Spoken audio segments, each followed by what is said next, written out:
Thanksgiving is just around the corner and schools are already celebrating. Our student reporter Alex will take us inside the culinary arts kitchen at Fort Vancouver High School. Plus, Tara Cox has information about snow days that every parent and student needs to know. And the district says goodbye to a longtime school board member. Let's go inside Vancouver Public Schools.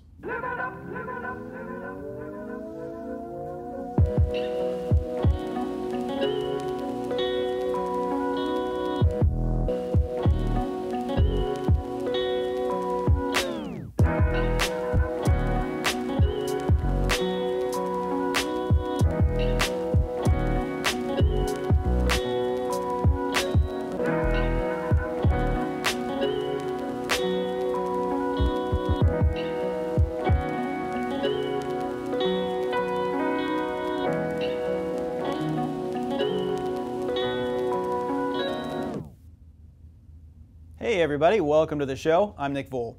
Thanksgiving is just 2 days away and we're going to show you how kids are getting ready for the big day. We have a bunch of other stuff too, but first let's do our top three. These are our 3 favorite social media posts. Our number 3, but number 1 in our hearts, comes from the Columbian and 360 Preps. The Columbia River girls soccer team took 2nd in state this year, just last weekend. They were aiming to defend their Class 2A title from last season, but it wasn't to be. Congrats to Coach Philemon Afenegas and his players for another amazing season. And our number 2 comes from Vancouver iTech principal Darby Mead. His school got a visit from NASA astronaut Michael Barrett recently. You can see Mr. Barrett right there in the blue jumpsuit working with iTech students. iTech puts a focus on science, technology, engineering, and math, so it's inspiring for students to see what a career in those fields could look like. And before your angry emails and Facebook comments come pouring in, I'll admit I cheated here on our number 1. I have several posts here and they're all about the Thanksgiving celebrations at our schools. This one comes from Principal Starlet Heights at Lakeshore Elementary. She got to hand out pies at their annual Thanksgiving lunch, which she says is the best job. I disagree. Eating the pies seems like it's a better job. And this next one comes from Miss Lutz at Ogden Elementary, and that right there is a pack of happy kids from room 11 eating their Thanksgiving meal at school. Every district in the district celebrates the holiday in some way. And here's a good one. This picture comes from Miss Newton's room at Marshall Elementary. She was glad to see families coming out to have lunch with the kids and is thankful for her coworkers. And I think we are all thankful that she decided to share this photo with us. And finally, Woody Howard, principal at Franklin Elementary, posted that they hosted more than 600 people for Thanksgiving lunch this year. Wow, what a great turnout. One of the many Thanksgiving celebrations in the district took place at Fir Grove School. You may have driven by it on Falk Road without even noticing it, but it's a school with an important mission and a strong community. Need to go out and jump off the turkey's head.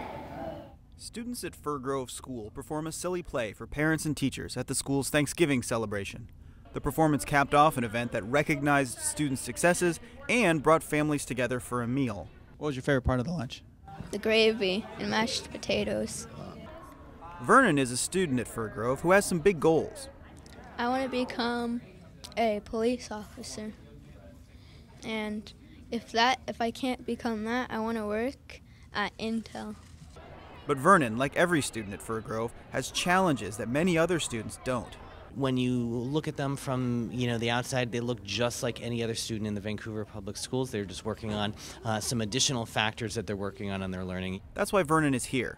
He's learning how to keep himself focused on his schoolwork. It's really helpful.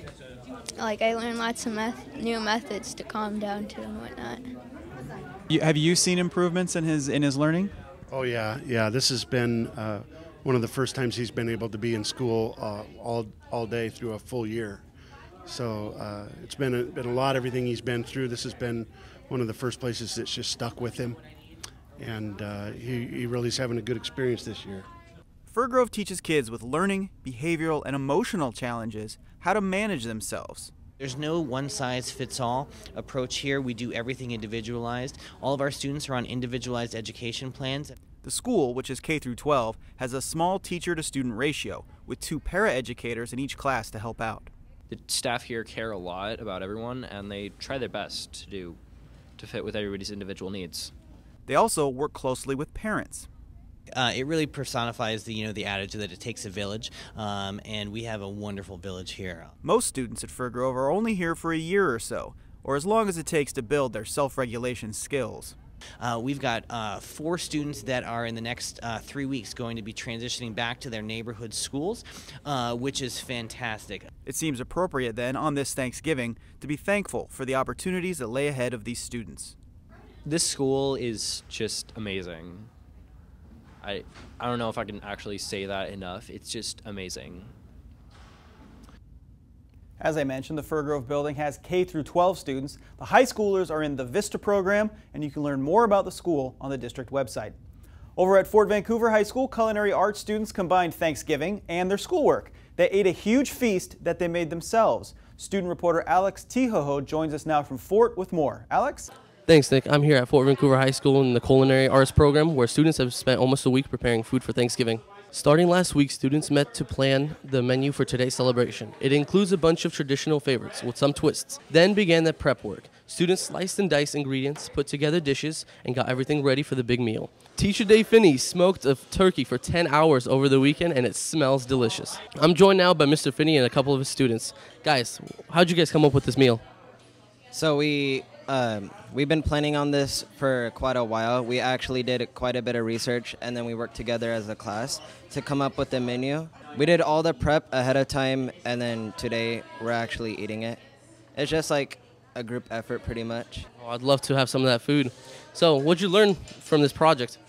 Well, we learned how to work together in groups, which is sometimes really hard when you don't get along with people or if you are hard-headed like some of us. We learned how to get things done together and just work as a team to bring something together, you know. What did you guys learn after doing this kind of meal? Well, we learned that, like Kelsey said, it takes a group to do something and to make something as good as what we made. That sounds amazing. Okay, so Mr. Finney, what do you hope your students get from this kind of event that you're hosting, I guess, right now? Well, we all have different family dynamics, but we have our own culinary family. And to get all these kids together, to have a meal together and produce all the food, it just shows you that high school kids, a lot of people look at them like, oh, they're just teenagers. Well, teenagers care too. So here in culinary arts, we show them that family life is important. And if we work together, we can accomplish pretty much anything. Okay, guys, last question. What's the favorite part of the meal that you guys made? I feel like my favorite part of the meal that we made was the mashed potatoes because Finney, he had us like get in groups of 4 and then we had to come up with our own recipe. And my mashed potatoes were actually not that bad compared to last year's. They look really good right now, so good job, man. Definitely the mashed potatoes. We worked really hard on it, and sometimes working in a group can be difficult, but we really came together, and I think the mashed potatoes are pretty bomb.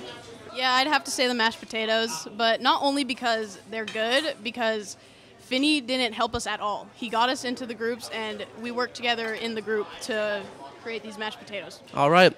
I'm going to start enjoying some of this turkey. Nick, back to you. Thank you, Alex. To learn more about Fort Vancouver's Culinary Arts program or the other programs at the school, check out its website, fort.vansd.org, and it was recently redesigned to make all the information on that website easier to get.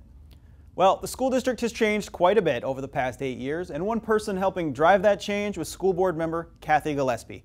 This year, she decided not to run for re-election and has a new pursuit in mind. As Amanda Richter reports, community and staff recently took time to thank Kathy for her service to Vancouver's children. Thank you again for your service. Thank you. At an event on a Monday night, a big group of VPS employees and community members say thank you to Kathy Gillespie, who is finishing up an 8-year run on the school board. Kathy's one of those people that just dives in and does. There's no job too menial, no job too dirty. If it needs to be done and it's going to benefit kids, she does it. When asked about her biggest accomplishments, Kathy focuses not on large, well-publicized projects or awards, but on the effect her work has on kids. Well, for me, it's always most important that we get more kids across the finish line successfully. So our graduation rate has improved, and certainly we're very proud of that. I think the additional investments that we were able to make 2 years ago to our school counselors and emotional supports for children is incredibly important. She also helps steer the district through major events. We've had some difficult times with budget cuts, and we've had some good times with the bond passing, so I think all in all, it's been a good couple of terms for her, and certainly congratulations on the time she's been on the board. One passion is Vancouver School of Arts and Academics, where her children went and whose courtyard she helped to renovate. She jumped in with a couple of other PTSA members and, raised $60,000 in 6 months and made it happen. Now she hopes to take her can-do spirit to Olympia as she runs for the state legislature, representing Clark County's 18th district. But before moving on, she has time to look back at the last 8 years. I just want to thank my colleagues on the board, the teachers, all the staff in Vancouver Public Schools who always gave me something to shoot for. Their commitment, their passion, the hard work, the 24/7 heart and soul that they give to our kids was always the model that I tried to reach. And I never meant it because I never could, but that was always the goal. Try and work as hard as you see people working for kids. And so I'm just very proud of our district and happy that I had an opportunity to serve. Inside Vancouver Public Schools, I'm Amanda Richter. Thanks, Amanda. Kathy also helped oversee the development of family community resource centers, the technology levy, and countless other advancements for the district. Congratulations to Kathy on a great career as a board member, and good luck in her next phase. Time now for a Re-Schools update. That's the latest on construction and improvements in our schools thanks to the bond measure approved by voters. Design concepts for the new Marshall Elementary and McLaughlin Middle School are in, and it's pretty interesting stuff. One of the unique things about those projects is that the schools are adjacent and share a large campus. The plans for the new schools include shared spaces, such as the kitchen. As you can see in those designs there, a dividing center line dividing the schools. And that is a cost savings, of course, which the shared spaces, and it's one of several ways the schools hope to work together. Other shared spaces may be used to let older students mentor younger students or let the community use spaces for events. There will be open houses soon for the schools for the community to see the preliminary plans, so make sure you stay tuned for those. And you can get the latest on the bond on the VPS website. Head to vansd.org/reschools. We'll also have lots of updates right here on Inside Vancouver Public Schools.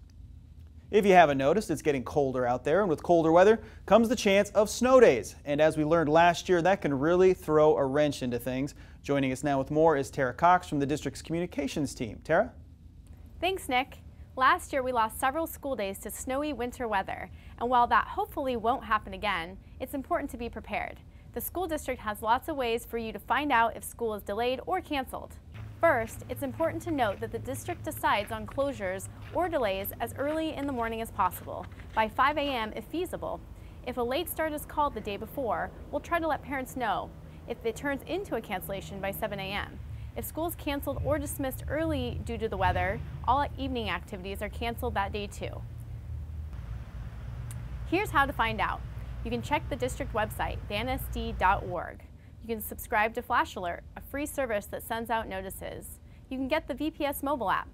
You can check with our social media accounts on Facebook and Twitter. And there's always the old-fashioned method of watching local newscasts. Remember, if no information is posted, that means that things are proceeding as normal. So, what do you do if school is canceled? It's best to be ready in advance so you're not caught unprepared. A few ideas include working with your employer to adjust your work schedule, be in touch with a babysitter or daycare provider for emergency help, or see if family members, friends, or neighbors might be ready to step in a pinch. Of course, these things seem obvious, but asking in advance will make things less stressful. Nick, back to you. Thanks, Tara. Students at 2 Vancouver high schools teamed up with a local artist, and their work is now hanging at Portland International Airport. In a ceremony at PDX, artist Rodolfo Serna and students from Hudson's Bay and Fort Vancouver High School unveiled their mural called The Protectors. It hangs next to the Port of Portland Police Department office, and it symbolizes the connection between law enforcement and the communities they serve. They need to know that they can trust us and we can trust them in whatever situation that we might need help in. They want to help us, and if we, the community, don't trust them, then how are we going to build that relationship in order to, unity and all that? The student artists are members of the group Adelante and Mecha, which work to empower Latino youth. And empowered is exactly how this project has made the students feel. a year ago, 2 weeks ago, I would have never thought I would have been in this position where I could walk through the hall and be like, I helped make this. This means something to the community and the world that we live in today. Lieutenant Scott Krieger of the Port of Portland Police helped bring this project together. According to one teacher we spoke to, students from Bay and Fort will continue to work with the police on other projects in the future.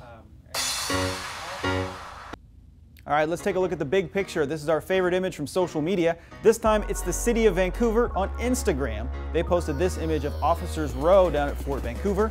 We can forgive the pun in their message, "We're falling for you," because those autumn colors are so beautiful. Hopefully we'll get a few more dry days to enjoy the foliage before the winter rain kicks in full time.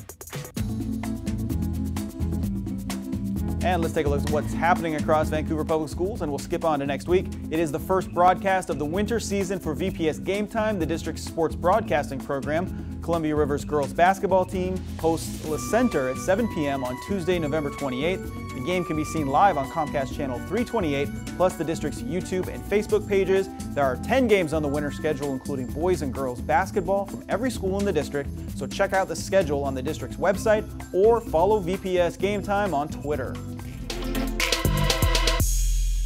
And that's it for us. We are out of time. I want to say thanks to our student reporter, Alex, who did his first report for us. He did a great job. Thanks also to Tara Cox and Amanda Richter. And I hope you have a great Thanksgiving. Until next time, I'm Nick Voll.